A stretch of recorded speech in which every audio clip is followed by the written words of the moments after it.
Γεια σας και καλώς ήρθατε και σε αυτό το μάθημα. Αυτή τη βδομάδα θα απαντήσουμε μία ερώτηση από τον μαθητή μας Κώστα.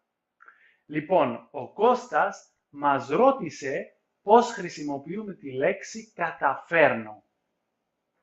Αυτό είναι ένα πολύ χρήσιμο ρήμα και θα ήταν πολύ σημαντικό να μάθετε πώς να το χρησιμοποιείτε. Λοιπόν, πάμε να δούμε τις 4 σημασίες του ρήματος αυτού. Ας δώσουμε ένα παράδειγμα για την πρώτη σημασία. Λέμε, δεν κατάφερα ακόμη να συναντήσω τον Κώστα. Θα προσπαθήσω αυτό το απόγευμα. Εδώ η λέξη αυτή έχει τη σημασία του πετυχαίνω να ολοκληρώσω κάτι μετά από δική μου προσπάθεια. Η δεύτερη περίπτωση αναφέρεται στην ικανότητά μας να κάνουμε κάτι καλά ή όχι. Για παράδειγμα, λέμε, τα καταφέρνει καλά στα μαθηματικά. Δηλαδή, είναι καλός στα μαθηματικά, τα καταλαβαίνει.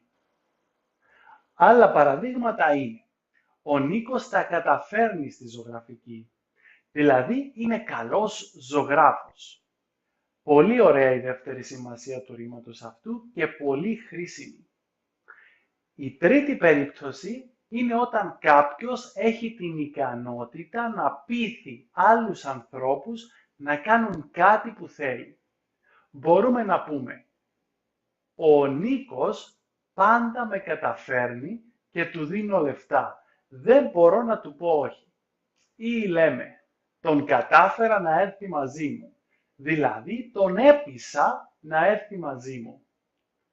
Τέλος, μπορείτε να χρησιμοποιήσετε το ρήμα αυτό εννοώντας ότι κάποιος νικάει κάποιον άλλο με σωματικές δυνάμεις ή με τις ικανότητές του. Για παράδειγμα, λέμε, ο Κώστας τους καταφέρνει όλους στο σκάκι. Δηλαδή, τους νικάει όλους στο σκάκι.